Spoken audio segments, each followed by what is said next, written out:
Hello, everybody. Welcome back to Same Spirit Gaming. Hello. My name's Matt. And I'm Jordan. We're back with more Lovers in a Dangerous Space-Time, heading into Mission 3 of the Orion Constellation. The last one took a while. I'm wondering if oh, shoot. It's another warp drive mission. Oh, yeah.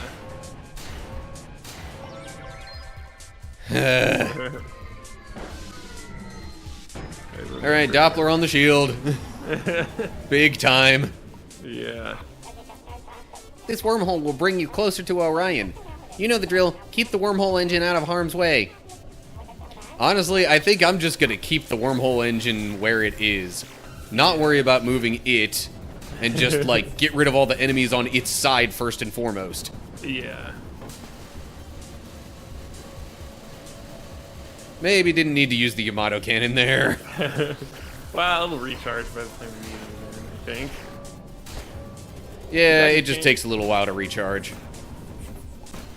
It's too bad you can't ram. There's like no way to ram stuff. Yeah, with the wormhole engine there, it's like, yeah, no, I can't No. actually get any propulsion in any particular direction. It's just move the wormhole engine.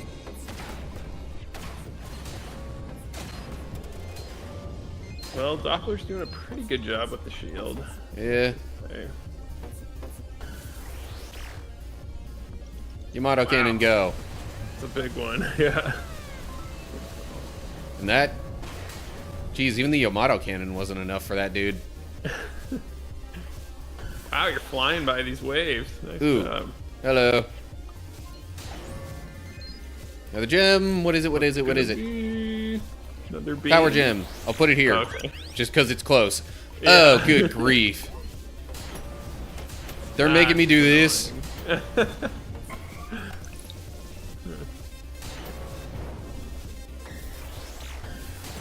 Especially when the enemies are appearing on the opposite side of me. Like, come on, man. What the heck? How are you supposed to do that? Well, at least that gives me some time and motivation to rescue the friends. Friends. The fox friends.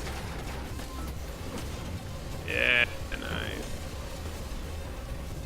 Okay, enemies are down here. One is not iced. They moved away again. Okay, there we go. Ah, geez, the wormhole engine is definitely taking some damage. Well, it just has to survive.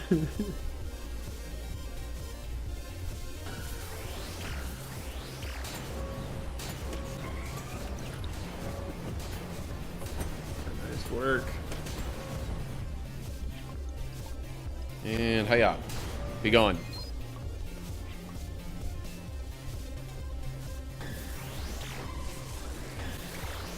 You're almost through already. Oh, sweet. Rescued a friend using the Yamato cannon there.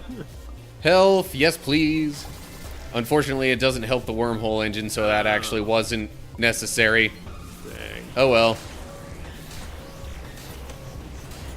That was a good position. Friend down here. Let's rescue the friend. Yes, please. Thank you. Do those fireballs do more damage? I don't know for sure if they do more damage necessarily, but they do a fair bit. So, it's like, especially considering I need to use them a bunch to get rid of ice shields anyway. Yeah. And they're pretty big projectiles, you know.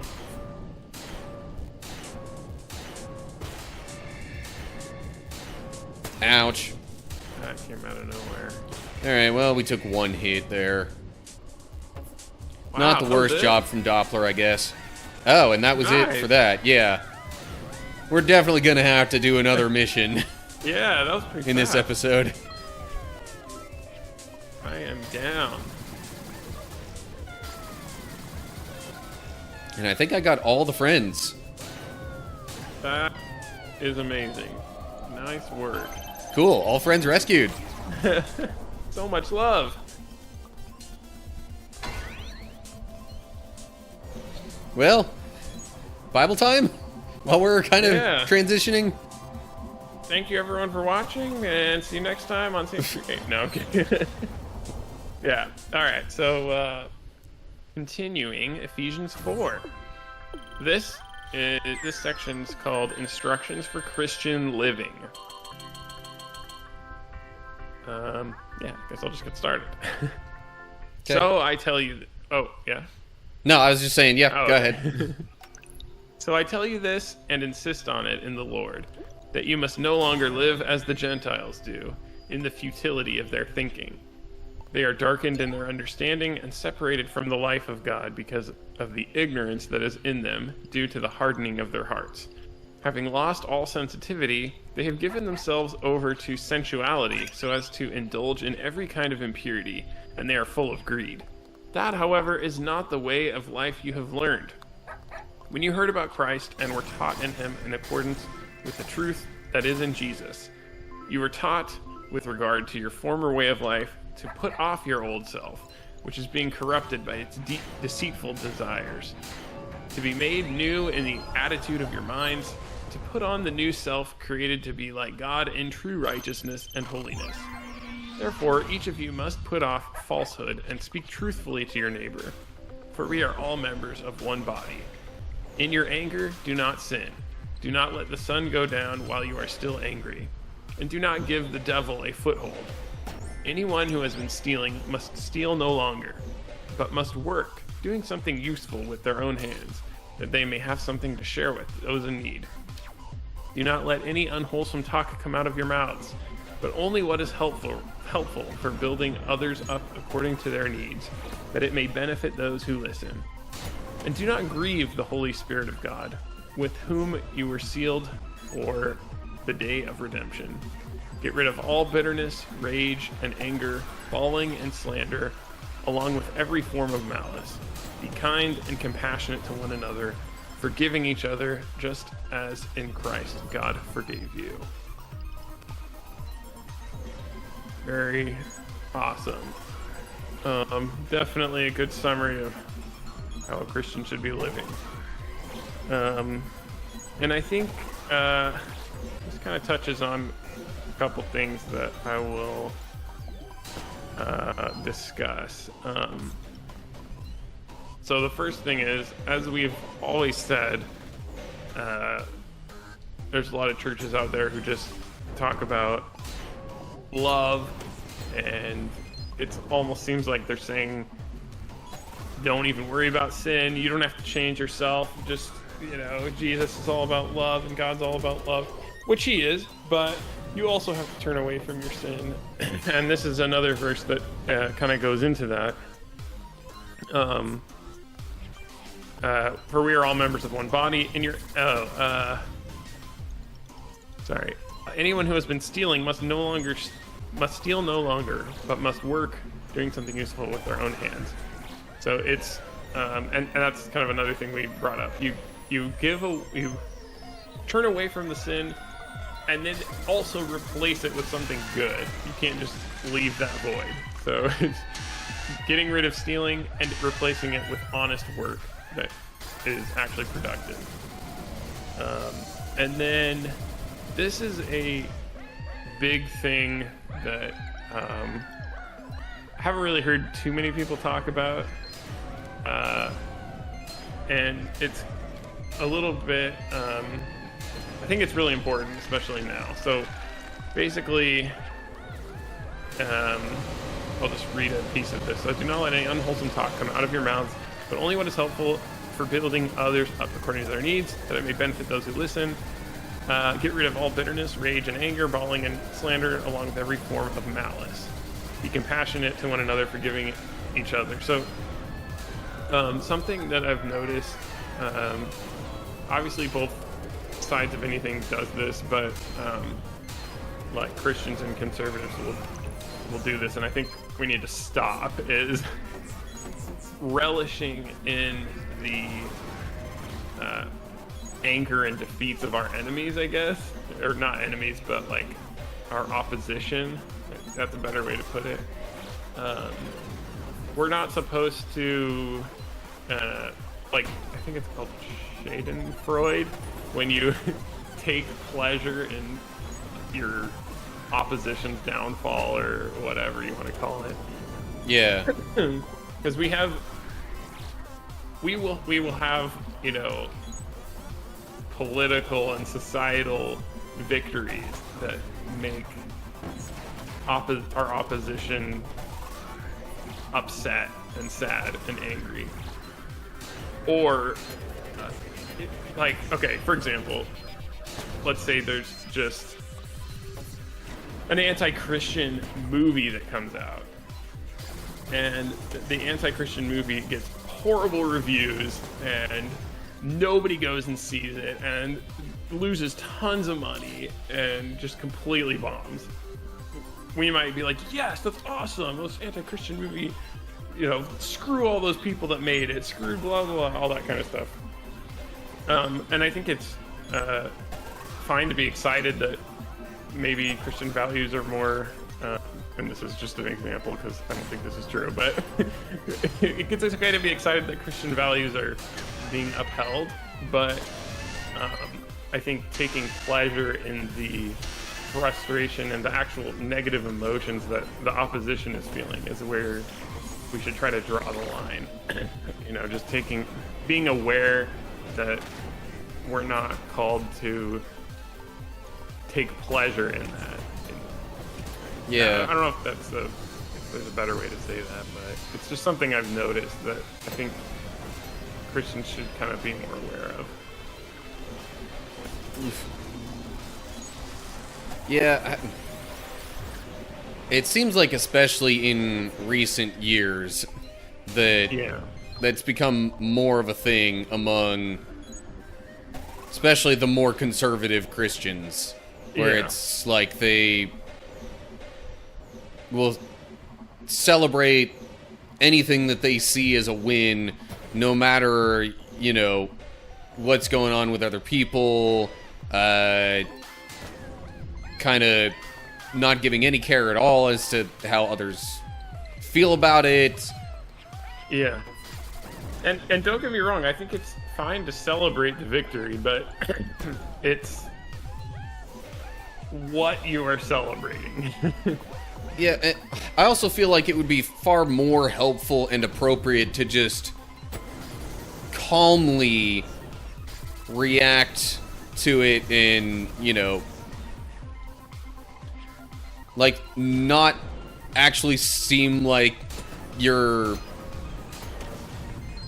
I don't know. Gloating. Like, there doesn't need to be joy necessarily in someone else's defeat. I mean, like, yeah, I'm trying to think of how to word it, but yeah, it's kind of hard to put into words.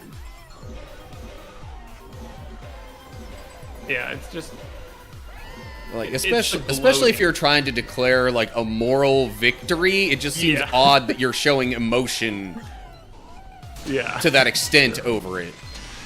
Yeah. Because then it makes it seem like it's not so much a moral victory as it is an emotional one. Yeah. And I think, like you said, this is something that has been coming up more recently. And I think it's because that's what the opposition does. The opposition always gloats in, like, Christian defeats and, you know, slams it in your face that like, basically you lost this battle or whatever you want to call it. And so it's easy to want to turn around and do the exact same thing, but we're not supposed to be just doing what the rest of the world does. And obviously I'm not perfect, but I think it's just a good thing to note and try to keep in check. That's all. And also, this is so, like, current eventsy that I like that the Bible is just so topical, I guess. It's like there's no other book in history that can stand the test of time like this. Like, it's so applicable to today's world, and it's 2,000 years old. This writing, it's just crazy. You can't write better than this if you wrote a book today. No one writes this well. If you're specifically targeting what's happening today, you can't write it this well. It's just, I don't know, it's crazy.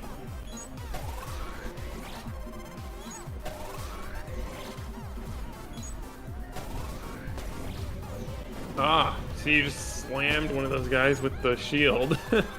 Or I guess Doppler did, but killed it. Crud. There's a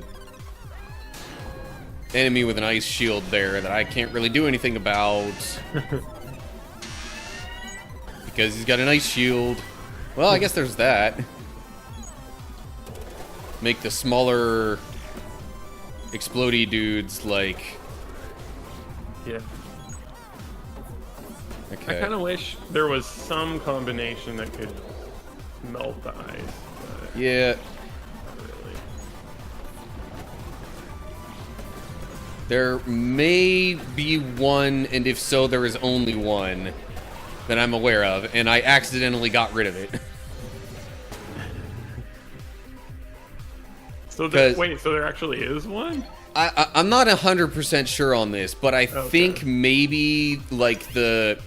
Remember when we had the beam power combo on the engine? Yeah. Oh.